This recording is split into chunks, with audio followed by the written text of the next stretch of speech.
Hello दोस्तों, नमस्कार, आदाब। मैं डॉक्टर उमर खान आज आपके सामने फिर एक बेहद बेहतरीन केस के साथ हूँ।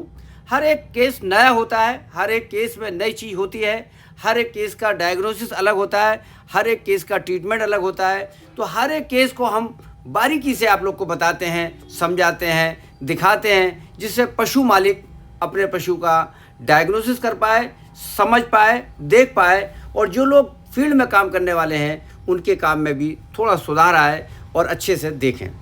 तो ये जो केस है जिसको मैं लेकर आया हूँ, ये देखिए, एक एचएफ की गाय है, काले सफ़ेद रंग की गाय आपको दिखाई दे रही है स्क्रीन पर। और ये काफ़ी परेशान है, पिछले 15 दिन से ये चारा भी बहुत कम खा रही है। और ये जो मेरा हाथ है ये जुगलर वैन पर है। जुगलर वैन वो वैन होती है जो यहाँ से, जिसमें हम लोग बोतल लगाते हैं। पशुओं में ज़्यादातर, गाय भैंस में जो बोतल लगाई जाती है इसी नस में चढ़ाई जाती है। इसी नस का नाम है जुगलर वैन। तो इस वैन में का ये प्रोमिनेंट हो जाती है। जब ये जुगलर वैन प्रोमिनेंट हो जाए और ये जो हाथ से हम दबा रहे हैं, अंगुलियों से दबा रहे हैं, ये डिप्रेशन बन जाए, गड्ढा बन जाए, तो ये एडिमा हो जाता है। ये आप दवा दवा के हम देख रहे हैं। तो ये सिम्टम्स आते हैं। टेम्परेचर जनरली नॉर्मल रहता है और पशु बैठने में थोड़ी सी परेशानी होता है, पशु मुंह खोल के सांस लेने लगता है, जुगलर वैन का प्रोमिनेंट होना। तो ये बीमारी जो है ये आम तौर से बीमारी देखी जाती है रूमिनेंट्स में। रूमिनेंट्स में भी ख़ास तौर से गाय और भैंस में ये बीमारी देखी जाती है। एक साइड में देखा, अब वो पूरी तरीके से हम दिखा रहे हैं, दूसरी साइड में हम दिखा रहे हैं आपको कि बाइलेटरल होगा। जुगलर वैन का जो प्रोमिनेंट होगी, उभार होगा, बाइलेटरल होगा। ऐसा नहीं एक तरफ होगा। देखो यहाँ भी ये एडिमेटस स्वेलिंग आ रही है, यहाँ भी स्वेलिंग है, यहाँ भी सूजन है, पानी भर जाता है। तो आखिर ये बीमारी का कारण क्या है? बीमारी का कारण है फॉरेन बॉडी। कोई बाहरी चीज़, जो चीज़ बॉडी के अंदर चली जाती है। तो फॉरेन बॉडी दो तरीके की जाती है, एक होता है मेटेलिक, एक होता है नॉन मेटेलिक। जब कोई foreign body non metallic body के अंदर जाती है तो वो कॉज करती है बिलोट, अफारा, टिम्पेनी, इंडाइजेशन।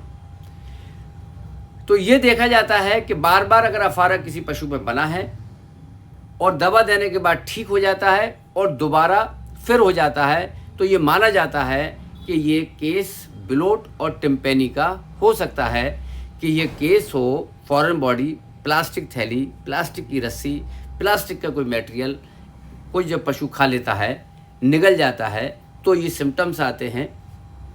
वो उसको कहते हैं हम नॉन मेटेलिक फॉरेन बॉडी। दूसरी फॉरेन बॉडी होती है, उसको बोलते हैं metallic foreign body. Metallic foreign body का जो स्थान है वो है रेटिकुलम में, ये पाई जाती है। इसमें हमने अपने लाइफ में बहुत सारे, जो चम्मच होता है, चम्मच को निकाला, जिससे हम खाना खाते हैं, वो चम्मच टी स्पून होता है, उस चम्मच को निकाला, नट निकाले, बोल्ट निकालते। ये देखिए कितना ज़्यादा प्रोमिनेंट जुगलर वैन है। बोल्ट निकाला, जो महिलाएं सेफ्टी पिन बालों में लगाती है उसको निकाला, और जिससे सुई होती है, जिससे लिहाफ बुना जाता है, लिहाफ में टाँके डाले थे, उसको निकाला अब तक। और हमने जिससे साड़ियाँ बुनी जाती हैं, दुपट्टे पे काम होता है, सूट पे काम होता है, जिसको कुरेशिया कहते हैं, उसको निकाला। ये देखिए, ये सारी चीज़ें हम अब तक निकाल चुके हैं। रेटिकुलम में बहुत सारा लोहा निकाल चुके हैं अब तक। एक एक, तीन तीन, चार चार फॉरेन बॉडी होती है। तो ये जो मेटेलिक है वो जैसी पशु निगलता है, निगलने के बाद रूमन में जाता है, और रूमन मोटाइल रहता है, रूमन गतिशील रहता है। जब रूमन गतिशील रहता है तो वहाँ से माइग्रेट करके वो चला जाता है रेटिकुलम में, और रेटिकुलम को पंचर करता हुआ वो डायफ्राम को पंचर करता है, और डायफ्राम को पंचर करने के बाद वो हार्ट के ऊपर जो कवर होता है उसको पेरिकार्डियम कहते हैं। वो पेरिकार्डियम को पंचर करने लगता है, और पेरिकार्डियम जब से जब टच होने लगता है तो वहाँ पर इन्फ्लामेशन होता है। इसीलिए इस बीमारी को TRP, ट्रोमेटिक रेटिकुलो पेरिकार्डाइटिस कहते हैं। और इसमें इस टाइप के सिम्टम्स आते हैं।